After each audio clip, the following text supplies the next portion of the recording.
Il y a beaucoup de personnes qui m'ont appelé pour dire que yo, Oleka qui n'a pas été endoïké, au sali message pour dire que le bon Dieu t'a parlé, que Karine Mukonzi a côté la Kobota te. Mais aujourd'hui, le bon Dieu a prouvé le contraire. Il y a un message Oyo Pesaki. Tobengangonin. Immaturité spirituelle, le sentiment yanzoto. Kritika qui abotarata longola bazemi boyebo yona aboti ngana ko limiter vie ya mutu te papa to mona ana bota na âge nini to mona basi mususu bazanga ba trompe bakata bango ba matrice mais baboti omona ki ye na kati ya libala na ye azoko azali na kimia te. Oui. Le kimia wana ezalaki na sens nini sur le plan physique ou spirituel parce que yo zali beaucoup plus molimo. Okay. Concernant maman Nabiso Karine Mukonzi, Batouba Landa ba émission na bien. Nana lobaki concernant foyer naye. Oui, nazo ko s'adresser et pas ya héritier Watanabe Gonga Moto na tembe. OK. Namoni nazo bondela na butu kola bisinga na pesa ye message oyo carrière ya papa héritier et ko suka na. Merci beaucoup pour na mutu na yo papa te dit pour la question. Il y a liboso na roloba papa te dit Nzambe a créé stabilité na vie na a créé makamoko na vie na yango il faut to pesa Nzambe merci na onyoso asali pour na maman biso Karine Mukonzi. Conseil o ngana repesa pe pa bato bakenda mingi pa na la plupart baza ba hypocrite. Vous êtes sur Top Media TV. Voilà, shalom, shalom peuple de Dieu, ndeko balandi ya Top Media Télévision. Bino pe bokozwa libaku ya kolanda émission na ngambo ya Sarato la télévision, boye imalam na émission na biso la maturité spirituelle. La maturité spirituelle, cette émission, nous avons l'habitude de recevoir pour vous les serviteurs de Dieu, ceux qui sont appelés par Seigneur Jésus-Christ, ceux qui font bien la promotion, ceux qui cherchent Yakopanza, la bonne nouvelle, Oezali, parole de Dieu, émission Oyo Ezalawana pour Nakoyambela Bino Batu Wana. Voilà, aujourd'hui, j'ai le réel plaisir de recevoir encore une fois pour vous le prophète Christian. Oyo, beaucoup de personnes, Benga Kingai, beaucoup de personnes critiquent qui message à prophète Christian Obino Boyebi. Il a l'habitude de passer dans l'antenne et belé justement pour apporter la bonne nouvelle, mais ne regardons pas son âge, ne regardons pas sa taille, regardons plutôt Oyo Ezokobi Makati Namutunaye sur le plan spirituel et son niveau et puis son alliance avec le Créateur, notre Sauveur. Le message naye Oyo Zalaki par rapport à notre consoeur Karine Mukonzi Oyo boye depuis un certain moment binonyo sobomona ki na ba etandoike était yabiso consoeur a pesaki lisusu vie na mokili pa ya mwana o batunyo so ba yebi kombo na ye, mais le prophète a été critiqué par rapport à ses propos avant Karine Mukonzi abota, avant makambu yazemi même ya Karine Mukonzi et bima. Voilà pourquoi aujourd'hui, dans le souci toujours de vous informer, parce que vous savez, ce Oyozali va faire Etalin Zambé. On ne joue pas avec le nom de Dieu. Le nom de Dieu est sacré. Il est le tout-puissant. Yazali étage à souka, niveau souka, yaba vina biso. Alors, herba appel wane yaki, bambele la wana e yaki. J'étais obligé encore une fois d'inviter l'homme de Dieu Awa Tolukwamaeto Solanaye. Et puis à part Wana, il a deux messages Oyo Ayenango Yamunene. Il y a des choses à l'ipona héritier Watanabe, ça craint et ça linga pas si parce que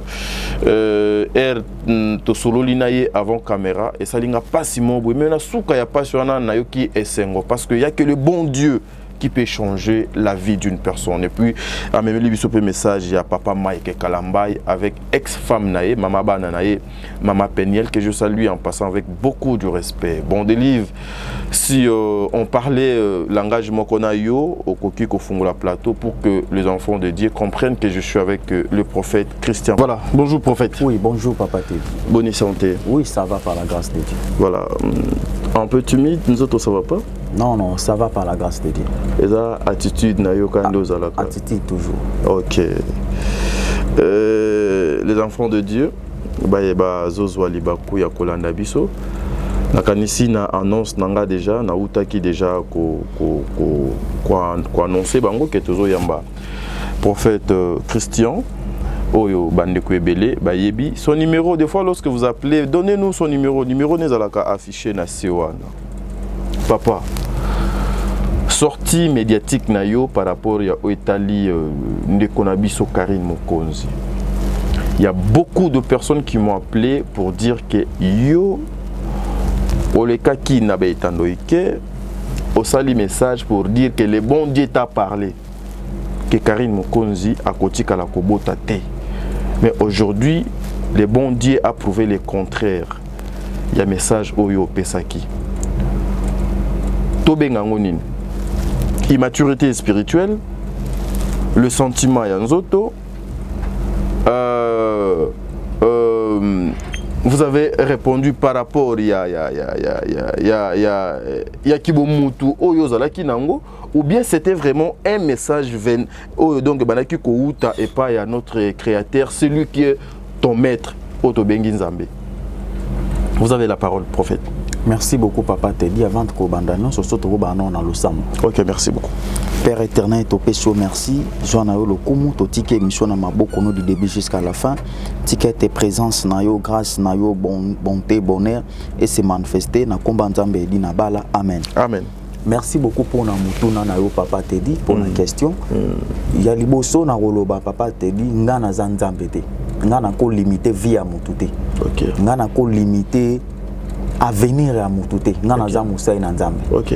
Concernant maman na biso Karine Mokonzi, batuba landa ba émission na bien. Ngana lobaki concernant foyer na ye abali po na ko prouver batu abali po na alakisa batu ki ye pas za mwasi aza capable ya kobala mais na libala wana azoni okwama ndenge ba mama na biso bandeko na biso bazaka kimia na libala ya za na kimia na libala wana te na mona ki libala na isali pas même pas inane ba panzani batuna ki ngai concernant likambo ya zemi na ye ngai pa na nga na bande ko mona ikamba zema on est clair te moena kota vi wana za te na lobai na mona zemi wana clair te na suka ki wana mais ndenge pe aboti gloire à Dieu nzambe yango to benga ke le maître de temps et de circonstances le même yé aujourd'hui éternellement ba critika ki abotara ta longola ba zemi boye wana aboti ngana ko limiter vie ya mutu te papa to mona ana bota na âge nini to mona basi mususu bazanga ba trompe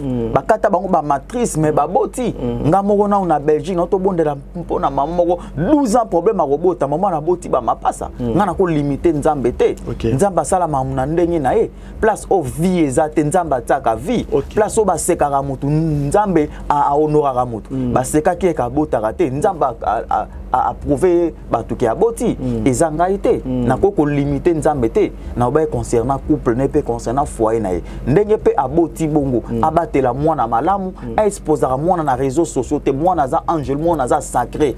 C'est un peu ça. Voilà. Mais prophète Christian, nous avons besoin de tokene mwandambo parce que au moins ceux qui nous suivent là, ce sont tellement de responsables et ce sont de personnes qui prennent vraiment leur temps pour nous suivre. Du coup, nous avons besoin de comprendre quelque chose. Tu as dit que au moment qui est na kati libala na ye azali na kimiate. Oui. Le kimia wana ezalaki na sens ni sur le plan physique ou spirituel parce que yo zali beaucoup plus molimo yo nzoto za mo mokie mais Beleza Molimo, c'était sur quel plan? Sur le plan spirituel. Donc sur le plan spirituel, mais qu'un peu Kolimbo Lango, c'était comment prophète Christian? Merci beaucoup papa Teddy. Tala banda mama Karim Mukondi azalaki na kati ya ndako wana. Internet mobimba kuma kiloko la sujet ya Olobelango. Alamba boye afina mobile ne bouton na internet. Asukola bilamba mobile na internet. Asala bo na internet. Mobile ake wenze na internet. Aserfi mobile biloko na internet. Nyonso na internet. Wana na chena entre parenthèses. Tala via kala ya mama Karim Mukondi. Lelo na ngwandima yake ye akoki kovanda na mobile. Lelo na ngwandima yake ye akoki kobala. Biso soto to eba yake destiny ya mama Karim na mosimo akoza na ndako bala te. Akoza ka mosimo ko telantela. Ayena nga ayena we ayena ndeko ainsi de suite atambola ka bongo. Nzambe a créé stabilité na vie na ye, a créé makamoko na vie na ye. Yango il faut topesa nzambe merci na onyoso asali pona mama biso Karim Mukondi. Conseil o ngana kopesa pe pa bato bakenda mingi pa na ye, la plupart baza ba hypocrite. Bazana ye na sima nango ba ye ba komi koloba ba réalité o ba omona na ndaku ya libala wana. OK. Mais keba oya ko bimsa makambo ya hypocrisie ba chinois balinga bongo tena na mama na bango ba mona ke obengi bango nyonso ba hypocrite. Bango nyonso te. OK. Quelques-uns baza ba hypocrite. OK. Mais aujourd'hui les gens, je pense que vous avez compris message il y a l'homme de Dieu Oye Alobaki lorsque Azalaki na plateau na ye. Elle a bien dit hein, à quoi limiter Moutoté. Seul Dieu qui est capable. Il y a qu'à changer statut à Moutou. Il y a un l'habitude au Loba. Lobby et Kolekalelo. Lobby et Kolekalelo dans le sens nini, mes frères et sœurs, ceux qui t'ont opposé, acteurs irresponsables, matures, t'ont sémé na ba terre fertile. Ça va nous aider que lobby t'ont récolté bambouma et yamalam. L'homme de Dieu, message Oyo Nzambe atalisionan, Nzambe atalisionan. Pona ndeko na biso héritier Watanabe oazali moko ya ba musiciens zo sala fierté na mboka na biso et puis na message oyo Nzambe atalisio pona o etali papa na biso Michael Ambai na ex-femme na ye ava to koma wana. Aujourd'hui lorsque tu vois moko na bino un prophète aussi bien qualifié au pe bato ebele bayebi que je dois du respect, le prophète Francis Tatou a fixé mon temps pour la consultation prophétique 200 €. Yo en tant qu'un homme de Dieu. Oko ça la analyse nini sur ça, sur le plan spirituel oko loba nini. Il est dans les bons. Merci beaucoup papa Teddy. Le problème en est que la grâce au Nzamba pesi biso eza grâce ya ofele. OK. Ngai don au Nzamba pesi ngai grâce Nzamba pesi nga. Na pesa Nzambe ni. Soki Nzamba bi taxenga nana mbongo pesa koko futete non koko futete. Le problème en est que bandimi biso bandimi nde bazo komisa ba pasteur bongo. OK. Ce n'est pas biblique. Donc soki mutu ya pasi mutu azana 200 €, c'est que moya mona ezate. OK. Et à peine batu na poto bazo souffrir hein. Ata 50 € pendant un mois azana ngote hein. Mais azana ba problème. Il faut à Solano akutana nayo. OPC solution, OPC ba orientation ba directive. C'est qu'il ndenga za mobola okuta na été. Vraiment acte wana et pas l'homme de Dieu le prophète Joël Francis na CP na ngote. Bolimbisanga pour na terme atakutu moi c'est ndumba 10 minutes za la 200 € ta. Atakuta finalement il comme nini, on est comme business. Mais c'est quoi là non prophète. Ngai prophète vi na plateau na lingablo monsieur Bimate.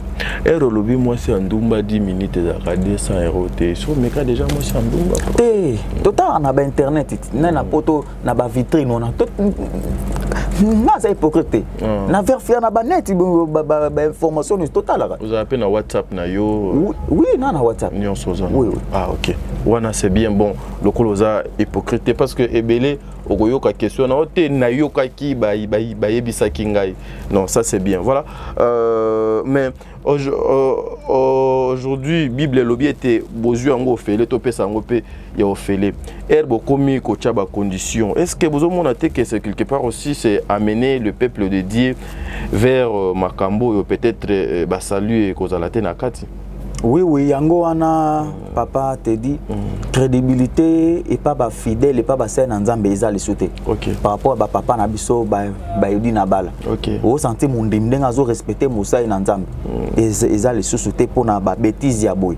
Donc est-ce qu'il acte vraiment l'homme de Dieu sali na c'est pays na ngote. Netinge pa na nga consultation prophétique ezano na mbongote. Ngai mbongo na nga consultation prophétique ya na kondima na yo. Ah OK. Zano na foi ya onde mbongo na yo. OK. Au secrétaire aye a posé ba question ba cotisation to sololi na peso ba directif et c'est kondima.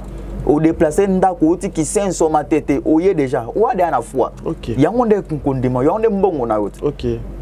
Donc c'est un peu ça. Ok, merci beaucoup l'homme de Dieu. Chiko toke na mama na likambo. Message yo ye nango pour ndeko na yo, frère na yo, héritier Watanabe ezalini. Oui, nazo ko s'adresser et pas ya héritier Watanabe gonga moto na tembe. Ok. Namoni nazo bondela na butu ko la bisinga na pesa ye message oyo carrière ya papa héritier et ko suka na musique ou azo salate. Ah bon? Et ko suka na makambo ya nzambe. Ah, azo commencer la nzambe. Soki akomi mosai na nzambe te akoma koyembela nzambe. OK. Na bandeli. Carrière ya papa héritier Watanabe et ko suka na musique ou azo salate. Soki akomi mosali na nzambe te akobanda koyembela nzambe. Na moyen nini parce que yé déjà c'est aponi nzela wana eza nzela moko ya sukali makasi hein. Maman na biso mais j'ai 30.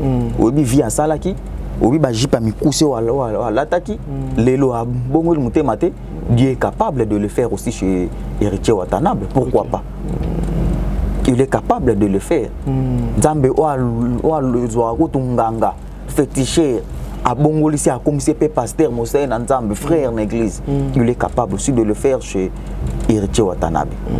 Yami balé pour un message na biso, deuxième message pour na Maman Peniel. OK. Moi aussi à pasteur Mike Kalambay. Et ex moi c'est voilà, merci. Ex moi aussi à pasteur Mike Kalambay. Voilà, avant nato koma na message wana.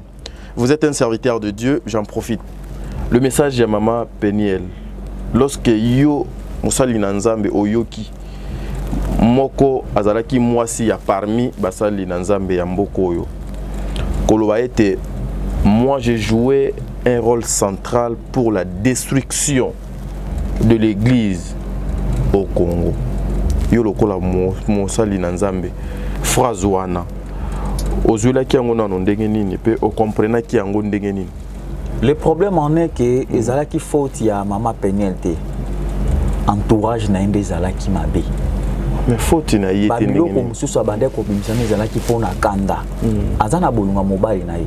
Ake azonka retour Robert Kai. Mobali akokai na Mike Azate azonka ki pa mobali na ye. Entourage à mabe na ba pasteur mabe o babane ko intoxiqué. Ye moko avandi atali na mitie na erreur ya pamba. Ifaki na vanda na éduquer ba nanga libota nanga foyer nanga ainsi de suite. Maintenant lokola azozonga retourne Berkai bino bozali ba sali nzambe. Est-ce que ça se passe seulement comme ça au Kenya qui peut mbalamoko ozongi, il y a pas de banzela mo befo leka na ba fermissement na ba nini na ba délivrance. Donc est-ce que elle est d'abord délivrée parce que déjà jouer un rôle central pour nous détruire église, c'est-à-dire que tu représentais quelque part au Azali Moyini il y a église. Est-ce que elle est délivrée d'abord? Ok, merci beaucoup papa Teddy. Le problème en est que concernant bolingo na ngarma kokota ngomete parce que ngano na lingate. Na bino makambo ya basité ndenge nini ezalaka. Mona ngarma kokota ngo bien te. Oh, mais tu es un serviteur de Dieu. Ata nanu olingite mais okoki kozala na ba orientation pour na ba oyo bazali na kati na bolingo. Oui, yango wana. Tokuta na baka mususu oyambi ba marié opesi conseil boye ba kena ndako bazonga na bango nakanga mo mwasi na infidélité bon bosala non bobonde OK kuna na mona mambo na compliqué on a vraiment mingi kokota te mais ce que le problème en est que pour na nzela o maman na biso Peniel atambola ki oui tozaki biso tous choqués OK. Moi si ya mosé na nzambe kolata ba bikini kolata nini ba self style ba nini ona tozaki biso nyonso choqués voilà parce que muya kamoko afingisa ba ya kanyos moi si ya papa Mike Kalamba ya moi si na biso moi si na biso choc ou asala qui na ba scandale wana et frappa et biso za moi si na biso le problème en est que l'équipe pardon ezate nzela pona affermissement pour nani nyonso oui et salama parce que Mike Kalamba c'est un homme de Dieu a royeba nini akosala Alexis na ba délivrance na ba étape affermissement boy azonga moi qui maman pasteur vraiment le roi ba maman CDJ pour na nzela izala bien ba sa coupe na bango pe en plus na loti sous na monde bon ba sali nzembo ya réconciliation na bana nzembo on est talami makasi nani ya sali nzembo pasteur Mike Kalamba na maman Peniel mais waneza impossible ba tona mi balé ba kozonga na lisute ba kozongana te ba kozongana nzambe azan nzambe ba ka compliqué. Ok. Place mino bo zolo ba non nzamba lobi oui. Place mino pena bo ba ngana papa tebe et simbal souten nzamba osala ka circonstance moko boy. To solo likaka. Mais est-ce que lorsque tu regardes sur le plan spirituel est-ce que pour la grandeur encore de ya musali na nzambe pour na efficacité na ngwende na yé par rapport ya appel na yé na ministère na yé ko zongi sali susu mama Peniel na vie na yé au monité que non spirituellement ako manquer donc eloko moko boye puis physiquement ba fidèle bako pese sous crédité, tu vois pas ça le prophète? Non. Pasteur Mike Kalamba aza lisu église wana etonga na ye soki alobi a bana na ye bakoyoka aza mama na bango aza mama bana na ye asengi bolimbisi ni ayeko singa bolimbisi pe même na église bolimbisa boye batie bango maboko boye mamunyo sezoni et eza problème te to mona ba scandale belé na entre parenthèse c'est pas maman na biso Amida maman akenda libanda te maintenant papa JB à l'époque bazonga na te bazonga na kiti alors eza makambo o yaka o ekomela rabato mais suka kaka ba kabonat wana bango sko ya papa ya pasteur Mike Kalamba to ko bondela pona yango ba zala ini. OK, est-ce que avenir moko boye ezali lisusu nozongelo suzu na makambu ya mama Karine parce que to ke na biso malé mais sûrement vers suka na biso loba ke yozala na ba message mesusu est-ce que ozomona avenir moko ya malamu na couple ya ndeko na yo Karine parce que tu as dit tout à l'heure que bozali parmi bato bazo ko prier que couple wana nzambe asimbango éprouver mokili le contraire eza batembe na été kasi nzambe approuver oyo bato baloba ki pona ye le contraire ozomona avenir moko boya malamu sur ce couple là. Bon, le problème en est que la Bible déclare tout ce qui est révélé est condamné en nom puissant de Jésus. OK. Mais ça doit être condamné na malobate. Okay. Ça doit être condamné par la prière. Liba la nuance on a vie et elle a toujours combattu papa Teddy. Au vendaki na yo boye aux mois $100 aussi se présenter par moi na moi si avant se présenter na famille on va au moins ba $1000 ba 5 pamba bandaka on se présenter nuance aux fantini on se comme bloqué. Donc eza bitumba ya libala. Soki au zwaki mwana bango au santé mambenge ki nango normal. Donc libala nuance ezala na bitumba nango. Na vie maman na biso awuti nango ce n'est pas si facile bitumba ekozala. Mais bitumba ezala pona satana elongo ezala pona biso bana nzambe. Conseil ongana kopesa ye vie ya foyer na ye vie ya libota na ya bana atika ko tale yango na réseaux sociaux comme déjà maman. Atika ko tala ngo na réseaux sociaux azolambela papa na biso maki azolambela nini azoninga bilam mona est concerné te azana maturité à kibon maman mambo mususu akoko tala ngo na réseaux sociaux te comme déjà maman réseaux sociaux ozomona oyo mama kambuze belé ko fungula ba porte d'entrée mususu angelo abatoto botama no mwana mukie ba attaquer angelo abatu pamba na atika makambo wana asala ba live na enda mesa ko sala lo ba mamna ya ba chinois ya ba coréen ba mamna mais ko étaler via mobile vie familiale na ende place on a PC conseil atika metoro bonde la pona nzamba kota lobo. Voilà pour un message ya héritier Watanabe oyo zwaki est-ce que au sali démarche mon côté pour na koluka moye ko kuma epa ya héritier motona tembe pour na koluka ko pesa ye message na ye au lieu au le kanango na baitano ike. Bon en fait yo yebi batwana baza déjà ndeto bitoloba nde bazé lever mingi naza vraiment na procédure mingi te oyo na ko kutana naye message ya papa Jekoko Mulumba na pesa ngo na plateau oyo awa na plateau na vandaka awa mama Sarah vandaki na kitwa na awa je koko mouba oza vice-gouverneur ya mboka o. Ça date. Yakala. Et kokisami awa na plateau lelo na eso ana plateau kaka.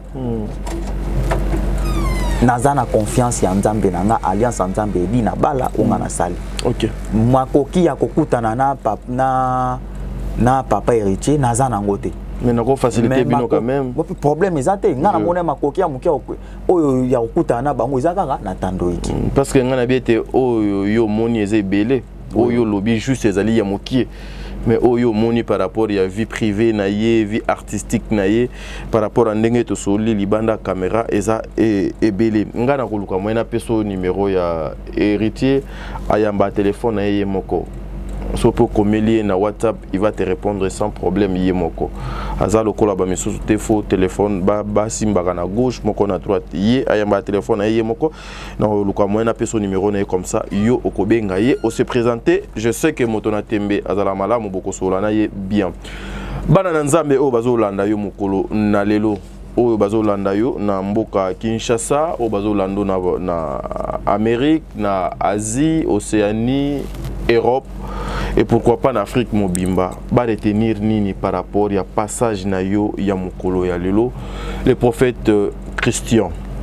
Oyo bato jusque là aussi, beaucoup de personnes bazo continuer comme ça leur confiance. Merci. Merci beaucoup papa Teddy. Le problème en est que message nanga est très important, message clé, message capital, thème nanga na zolo bela pendant 2 semaines au ezali l'impact du sang papa Teddy. OK. L'impact du sang, impact ya makila. Ya makila. Pourquoi un impact ya makila papa Teddy? Na vie basi misusu ba basi olingate. Mibale misusu na vie ba mibale olingate. Au sala impact ya makila obimana film o bolelo ma onyo se koma par terre.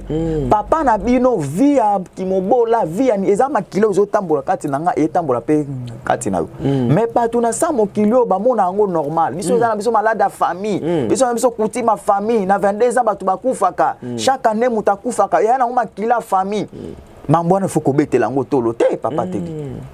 Faut kobetela ngo tolote. Nzamba kufaki na ekoluzu po ete biso tozo bon moyibwa lobiko. Ba impact wana nyonso eza déjà neutralisé na kombo neso. Ba impact wana nyonso nzambe déjà aloba ki maloba. Vous imposerez les mains aux malades et les malades seront guéris. Amen. Et alors qu'est-ce qu'il y a? Ni nango esi la raté na 100 kilo. Souffrance ni nango esi la raté na 100 kilo. Passe ni nango esi la raté na 100 kilo. Miracle mususu na vie papa te dit esenga ape courage. Moi si à perte de sang à se déplacer qui pour aye pa nzamba simba ki soutane nzambe muto pe azotalanga asimba téléphone abenga. Je suis sûr et certain que belé bazala qui dessine na basai na nzambe makambo ezaki belé mais chaque l'homme de Dieu a sa grâce. Pipi na tomate za couleur moko mais jour des rôles différents na biloko. Pipi la na rona et tomate na rona e. Papa te dit tika na ibisa. Chaque l'homme de Dieu a sa grâce. Mon sein na nzambe mususu akoye ko bonde la peau na yo malade lelo dans 5 ans obiki. Mususu dans 2 ans obiki. Mususu abonde po na yo lelo peka ko solution. Ça dépend ya alliance o ya sala na nzambe na ye. Nga na ndimela nzambe ya musée Alexandre di Nabala. Nzambe na nga za nzambe ya ba compliqué. Maman mususu papa mususu otalanga est-ce que muki ya mwana problème nanga est-ce que oko kango so totala ki muki ya David anga obeta Goliath te batala o azakati nanga. Le Dieu que je vous sers, il est le maître des temps et des circonstances. Il est l'alpha et oméga. OK. Impact du sang papa te dit. Pour la nini impact du sang. Biso pa na biso za nango normal mamunos normal non il faut côté les melango bata mokili ba singa femme benda na rapé kata na raté mais pas biso ba na nzambe benda na pe kata na so ki papa bino mata avion to yo mata avion so ba senta maman no yo ba bala yo maman bino sa la vie nga no sa vie nanga na famille bino so ki leader azate yo faut bima leader na kombo na eso amen mutu nyonso olandanga na esika oyo olandinga na kalita ba sai na nzambe bana o ba koko ba za ba sala nzambe na kombo na eso kotala age nanga te talo azakati nanga mwana mki Taramunda bakolo pe babinaka na fungole mukie Bible na mokanda ya Jean chapitre 16 Jean chapitre 16 tozui na verset 20 totangi mbangu pona o toza na média en vérité je vous le dis vous pleurerez et vous lamentez et le monde se réjouira vous serez dans la tristesse, mais votre tristesse s'échangera en joie. Ezanga te mutuna komengo papa te di. Eza loi nati. Pasi oyo ozoko traverser. Na vie na osoki bitumba ekomi ebele na vie yeba ki elonga pe ekomi pembeni. Ekomi pembeni. Yeba ki elonga pe ekomi pembeni. Pasi oyo zoko traverser, souffrance oyo zoko traverser. Nanda kwa libala, bazo mono kaka alliance ya bien, ba mono libala ya bien. Papa te di, makambo musu ele kananda ka libala soki muta ebisio okozo na degui ya libala. Luke longi na nzambe, nzambe ba lukaka ekaka. Nzambe ba lukaka, nzambe ba lemba ko luka ete bata deve loterie 10 ans, abeta resimba te mais abeta kaka. Bata Paris foot, alia kanete mais abeta kaka. Siko abiso nzambe pona ni le créateur de toutes choses. Voilà. Abiso nzambe pona ni te. Nzambe to lukaka ekaka chaque jour papa te di. Nzambe ngana bonzela ki bolenge akosara te. Nazo sa la publicité ya nganga ke maintenant sa publicité ya nzambe.